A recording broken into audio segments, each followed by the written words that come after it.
মহাশিবরাত্রির দিন পারলে গোপনে ধারণ করুন এই গাছের শিকড়। ভগবান শিবের কৃপায় আপনার জীবন থেকে দূর হবে সমস্ত বাধা বিপত্তি, আর্থিক সমস্যা, রোগ ব্যাধি, জ্বালা যন্ত্রণা। তার সাথে সাথে সুসন্তান লাভ করতে পারবেন। আপনার জীবন থেকে দূর হবে সমস্ত নেগেটিভ এনার্জির প্রভাব, অর্থাৎ নজর দোষ, বাস্তু দোষের মতো সমস্যাও। ফাল্গুন মাসের কৃষ্ণপক্ষের চতুর্দশী তিথিতে পালিত হয় মহাশিবরাত্রি। শিব ভক্তগণ অধীর আগ্রহে অপেক্ষা করে থাকেন মহাশিবরাত্রির জন্য। শিবরাত্রিতে ভক্তি ও নিষ্ঠা সহকারে বাবা মহাদেব ও মাতা পার্বতীর পূজা আরাধনা করলে ভক্তের সকল মনস্কামনা পূরণ করেন স্বয়ং দেবাদিদেব মহাদেব। এবছর অর্থাৎ 2025 সালে পঞ্চাঙ্গ অনুসারে শিবরাত্রিতে এক মহা শুভ যোগ সৃষ্টি হচ্ছে। এবছর অর্থাৎ 2025 সালে বুধ আর ঘনিষ্ঠ নক্ষত্রের সাথে এক শুভ যোগ সৃষ্টি হচ্ছে, আর এই শুভ যোগের কারণেই এবছরের মহাশিবরাত্রি আরও বেশি গুরুত্বপূর্ণ হতে চলেছে। আজকের ভিডিওটিতে আমি আপনাদের সাথে খুবই গুরুত্বপূর্ণ এবং প্রাসঙ্গিক একটি বিষয় নিয়ে বিস্তারিত আলোচনা করব, তাই ভিডিওটি সম্পূর্ণ দেখার অনুরোধ রইল। সম্পূর্ণ ভিডিওটি দেখার পর কেমন লাগলো অবশ্যই কমেন্ট করে জানাবেন এবং কমেন্টে জয় শিব শম্ভু, ওম নমঃ শিবায় লিখতে একদম ভুলবেন না। ভিডিওটি ভালো লাগলে লাইক, শেয়ার ও নতুন বন্ধুরা প্লিজ চ্যানেলটি সাবস্ক্রাইব করে পাশে বেল বাটনটি অন করে নেবেন, যাতে আমার পরবর্তী ভিডিও নোটিফিকেশন খুব সহজেই আপনাদের কাছে পৌঁছে যায়। আর যে সকল বন্ধুরা অলরেডি চ্যানেলটি সাবস্ক্রাইব করে পাশে আছেন তাদের অসংখ্য ধন্যবাদ। তো চলুন বন্ধুরা আসা যাক মূল পর্বে। চলুন বন্ধুরা সর্বপ্রথম জেনে নেওয়া যাক এবছর অর্থাৎ 2025 সালে শিব চতুর্দশীর সময়সূচি। শিব চতুর্দশী তিথি শুরু হচ্ছে ইংরাজি 26শে ফেব্রুয়ারি 2025, বাংলার 13ই ফাল্গুন 1431 সকাল 9:42 থেকে, এবং শিব চতুর্দশী তিথি সমাপ্ত হবে পরের দিন অর্থাৎ ইংরাজি 27শে ফেব্রুয়ারি 2025, বাংলার 14ই ফাল্গুন 1431। যেহেতু শাস্ত্র অনুযায়ী শিবরাত্রির পুজো সন্ধ্যের পর করা হয়, তাই এবছর অর্থাৎ 2025 সালে মহাশিবরাত্রির ব্রত পালিত হবে ইংরাজি 26শে ফেব্রুয়ারি, বাংলার 13ই ফাল্গুন বুধবার দিন। পৌরাণিক কাহিনী থেকে জানা যায় মহাশিবরাত্রির দিনই বাবা মহাদেব ও মাতা পার্বতীর বিবাহ সম্পন্ন হয়েছিল, অর্থাৎ এই দিনই শিব শক্তির মিলন হয়েছিল। আবার এই দিনেই বাবা মহাদেব সর্বপ্রথম শিবলিঙ্গ রূপ ধারণ করেছিলেন। আবার মহাশিবরাত্রির দিনেই যখন দেবী গঙ্গা তার বিশাল জলধারা নিয়ে পৃথিবীকে নষ্ট করার জন্য প্রবাহিত হয়েছিলেন, তখন ভগবান শিব পৃথিবীকে রক্ষা করার জন্য মাতা গঙ্গাকে তার জটাতে ধারণ করেছিলেন। কথিত আছে মহাশিবরাত্রির দিনে দেবাদিদেব মহাদেব তাণ্ডব নৃত্য করেছিলেন এবং তার 3 নেত্র দ্বারা সমস্ত ব্রহ্মাণ্ডকে ভস্মীভূত করেছিলেন এবং নবীন সৃষ্টির নির্মাণ করেছিলেন। বন্ধুরা, বছরের প্রত্যেক মাসেই শিবরাত্রি আসে, তাকে মাসিক শিবরাত্রি বলা হয়।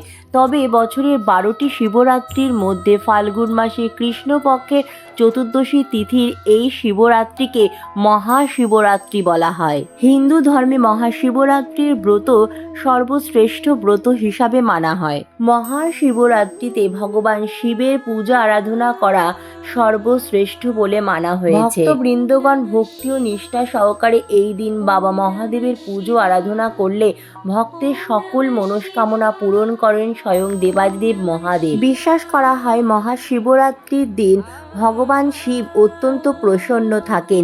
এই ধরাধামে যত শিবলিঙ্গ রয়েছে সমস্ত শিবলিঙ্গেই এই দিন ভগবান শিব স্বয়ং অধিষ্ঠিত থাকেন। তাই ভক্তি ও নিষ্ঠা সহকারে সামান্য জোগাড়েই আপনি যদি দেবাদিদেব মহাদেবকে সামান্য দুধ গঙ্গাজল ও একটি বিল্বপত্র নিবেদন করতে পারেন, তা হলো বাবা মহাদেব আপনার মনের সকল ইচ্ছা পূরণ করবেন এবং সারা বছর আপনার উপর বাবা মহাদেবের কৃপা বজায় থাকবে। শাস্ত্র অনুযায়ী মহাশিবরাত্রি ব্রতের আগের দিন সংযম পালন করে ব্রতের দিন নির্জল উপবাস থেকে প্রহরে প্রহরে শিবলিঙ্গ অভিষেক করিয়ে 4 প্রহরে 4 বার শিব পুজো করে শিবের মাথায় জল ঢেলে ব্রতকথা পাঠ করে রাত্রি জাগরণ করে পরের দিন পারণের সময়ের মধ্যে পারণের পুজো সম্পূর্ণ করে পুজোর প্রসাদ গ্রহণ করে ব্রত ভঙ্গের নিয়ম রয়েছে। এই দিন দেবাদিদেব মহাদেবের বিশেষ কৃপা পেতে যত বেশি সম্ভব পারবেন সারাদিন বাবা মহাদেবের নাম ওম নমঃ শিবায় মন্ত্র জপ, মহামৃত্যুঞ্জয় মন্ত্র জপ, ভক্তি ও নিষ্ঠা সহকারে বাবার পুজো পাঠ, তার সাথে সাথে দান ধ্যান করবেন। মহাশিবরাত্রি ব্রতের আগের দিন অবশ্যই সংযম পালন করবেন এবং ব্রতের দিন খুব সকাল সকাল পারলে ব্রাহ্ম মুহূর্তে ঘুম থেকে উঠবেন। এই দিন একদম বেশি বেলা করে ঘুমোবেন না। মনে করা হয় বেশি বেলা করে ঘুমোলে আপনার ভাগ্যও ঘুমিয়ে থাকবে, তাই অবশ্যই চেষ্টা করুন এই দিন খুব সকাল সকাল বা ব্রহ্ম মুহূর্তে ঘুম থেকে ওঠার। ঘুম থেকে উঠে বাসি বিছানায় হাত জোড় করে বাবা মহাদেবকে মনে মনে স্মরণ করে প্রণাম জানিয়ে দিনটি শুরু করুন। এরপর আপনারা ঘর বাড়ি ভালো করে পরিষ্কার পরিচ্ছন্ন করে নিন। এরপর সকাল সকাল স্নান সেরে নিন। পারলে অবশ্যই এই দিন গঙ্গা স্নান অথবা পবিত্র কোনো নদীতে স্নান করুন। মহাশিবরাত্রিতে গঙ্গা স্নানের অত্যন্ত মাহাত্ম্য রয়েছে। আর যদি সম্ভব না হয় সেক্ষেত্রে আপনারা বাড়িতেই স্নান সেরে নিতে পারেন, তবে স্নানের জলে সামান্য কর্পূর মিশিয়েও স্নান করতে পারেন। এছাড়া স্নান করে শুদ্ধ বস্ত্র পরিধান করে নিজ মস্তকে ও পুরো বাড়িতে এবং সদর দরজার সামনে ভালো করে গঙ্গা জল ছিটিয়ে দেবেন। স্নানের পর ঠাকুর ঘরে এসে বাবা মহাদেবের কাছে মনে মনে ব্রতের জন্য সংকল্প গ্রহণ করবে। এরপর ভক্তি ও নিষ্ঠা সহকারে বাবা মহাদেবের পুজো আরাধনা করবে। বিশ্বাস করা হয় মহাশিবরাত্রিতে ভক্তি ও নিষ্ঠা সহকারে বাবা মহাদেবের পুজো আরাধনা করলে আপনার জীবন থেকে সমস্ত বাধা বিপত্তি, দুঃখ, দারিদ্রতা, রোগ ব্যাধি সমস্ত কিছু খুব সহজেই দূর হয়ে যাবে। আপনার জীবন ভরে উঠবে সুখ শান্তি সমৃদ্ধিতে। শাস্ত্র অনুযায়ী নির্জলা উপবাস থেকে প্রহরে প্রহরে বাবা মহাদেবের পুজো আরাধনা করে রাত্রি জাগরণ করার বিধি রয়েছে, কিন্তু শারীরিক অসুস্থতার কারণে বা যে কোনো কারণে সকলের পক্ষে এইভাবে হয়তো ব্রত করা সম্ভব হবে না। সেক্ষেত্রে অনেকেই সারাদিন উপবাস রেখে প্রথম প্রহরে শিবলিঙ্গ পঞ্চামৃত অথবা দুধগঙ্গা জল দিয়ে অভিষেক করিয়ে পুজো আরাধনা করে ব্রতকথা পাঠ করে ব্রত সম্পূর্ণ করে নেন।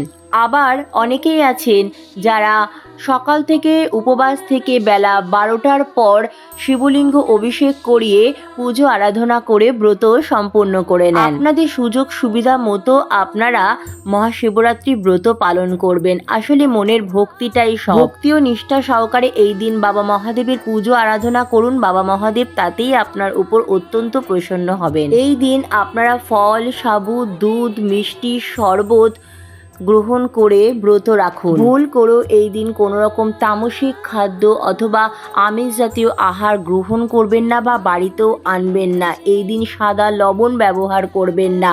এই দিন আপনারা কোনো রকম মাদক জাতীয় জিনিস অথবা নেশা জাতীয় জিনিস সেবন করবেন না। এই দিন বাড়ির পরিবেশ ঠিক রাখবেন। অযথা বাড়িতে এবং বাড়ির বাইরেও কোনো ব্যক্তির সাথে খারাপ ব্যবহার করবেন না। গুরুজনদের সম্মান করবেন। ছোট বাচ্চাদেরও আদর ভালোবাসা দেবেন। এই দিন অবশ্যই ব্রহ্মচর্য পালন করবেন। ব্রতের পূর্ণ ফল পেতে অবশ্যই এই দিন পুজোর পর ব্রত কথা পাঠ করবেন। তাছাড়া আপনারা মহাশিবরাত্রি ব্রত রাখুন বা নাই রাখুন, এই দিন অবশ্যই কিন্তু শিবরাত্রির ব্রত কথা পাঠ করবেন অথবা শ্রবণ করবেন।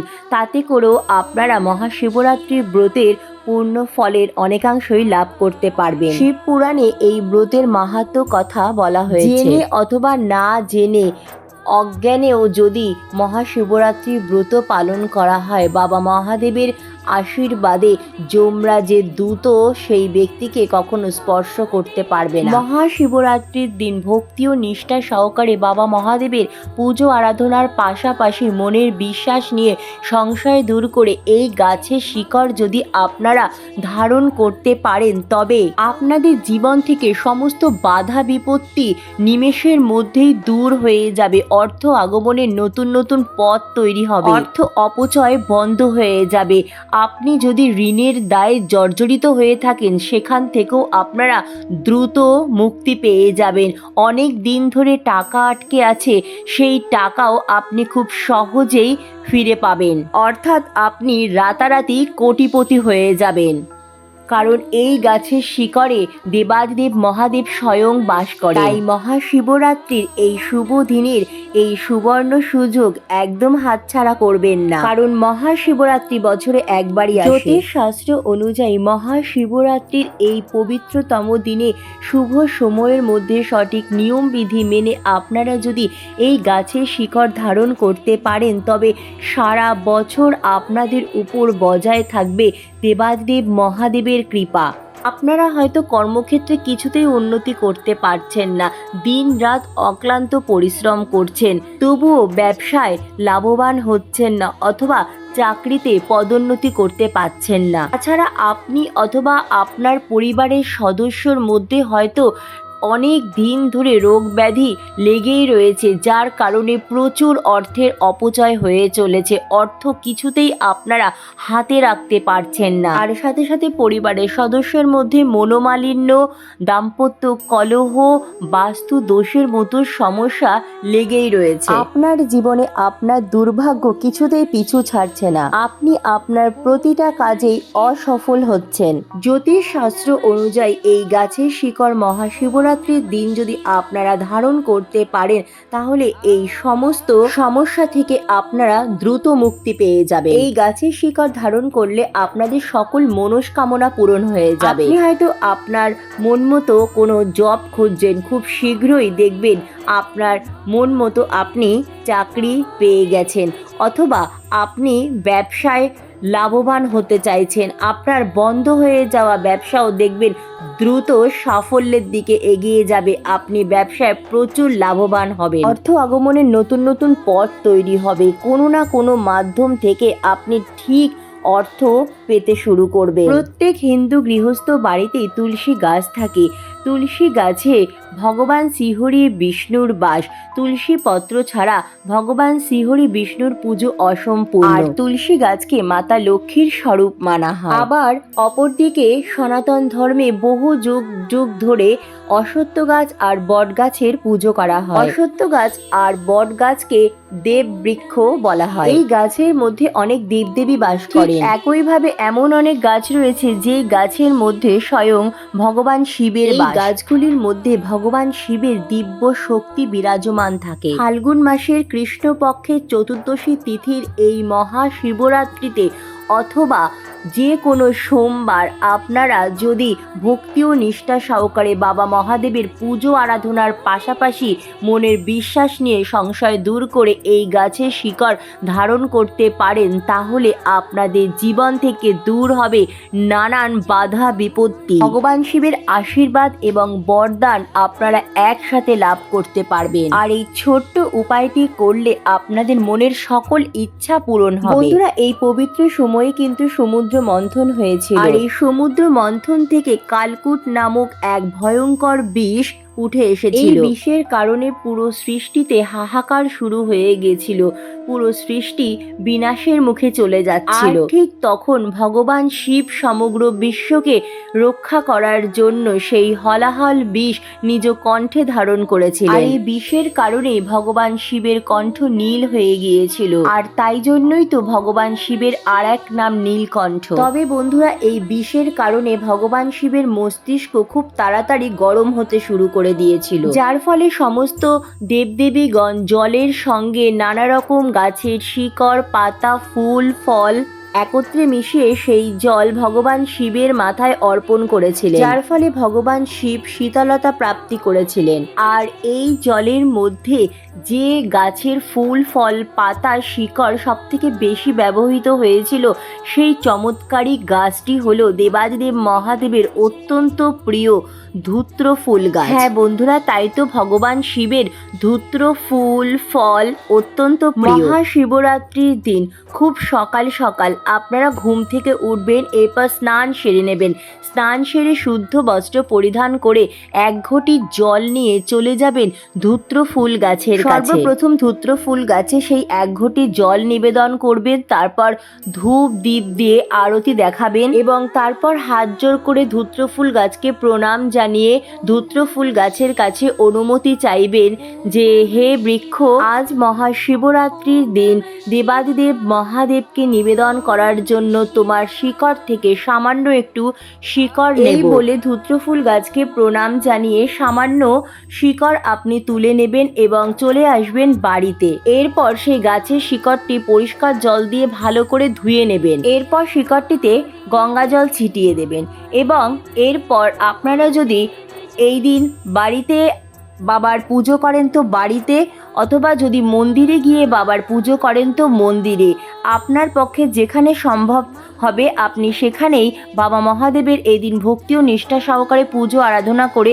এই বিশেষ কাজটি করবেন। সর্বপ্রথম 1 ঘটি পরিষ্কার শুদ্ধ জল অথবা গঙ্গা জল নিয়ে নেবেন। 1 ঘটি জল দিয়ে শিবলিঙ্গ অভিষেক করাবেন এবং তারপর সেই ধূত্র ফুল গাছের শিকড়টি সাদা চন্দন সহযোগে বাবাকে নিবেদন করবেন ওম নমঃ শিবায় মন্ত্র জপ করতে করতে। শিকড়টি বাবাকে নিবেদন করা হয়ে গেলে হাত জোড় করে বাবাকে প্রণাম করে নিজ মনস্কামনা জানাবেন। পুজোর পর বাবা মহাদেবকে নিবেদিত বাবা মহাদেবের আশীর্বাদী সেই শিকড়টি নিয়ে চলে আসবেন। এরপর মহাশিবরাত্রির দিনই আপনারা রূপোর কিংবা তামার কোনো মাদুলি নিয়ে তাতে ভালো করে গঙ্গা জল ছিটিয়ে শুদ্ধ করে নিয়ে সেই শিকড়টি ভরে ছেলেরা ডান হাতে এবং মেয়েরা বাঁ হাতে ধারণ করবেন।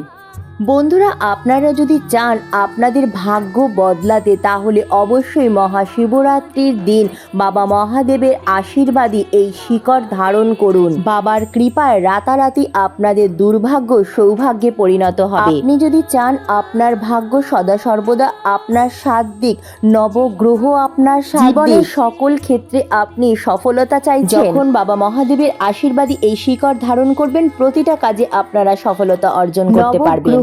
আপনার সাথ দেবে, আপনার ভাগ্য আপনার সঙ্গ দেবে। এই গাছের মধ্যে রয়েছে স্বয়ং ভগবান শিবের আশীর্বাদ। যখন দেবতা আর অসুরদের মধ্যে অমৃতের কলস নিয়ে যুদ্ধ শুরু হয়েছিল, তখন সেই অমৃতের কয়েক ফোঁটা মাটিতে পড়ে যাচ্ছিল।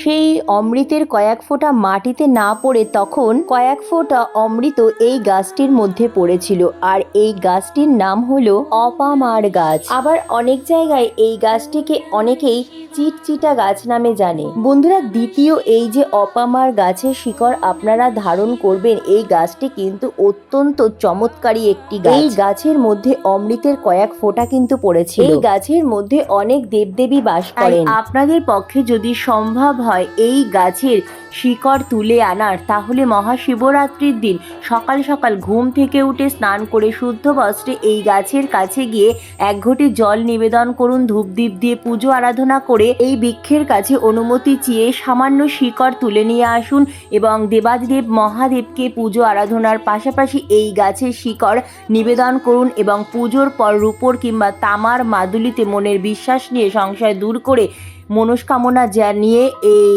মাদুলিটি ধারণ করুন। দেখবেন বাবার আশীর্বাদে আপনাদের সকল মনস্কামনা পূরণ হবে, ব্যাংক ব্যালেন্স রাতারাতি বাড়তে শুরু করবে। বন্ধুরা, এই দুটি গাছের মধ্যে যেটি আপনাদের পক্ষে সম্ভব আপনারা সেই গাছের শিকড় মহাশিবরাত্রির দিন ধারণ করতে পারেন।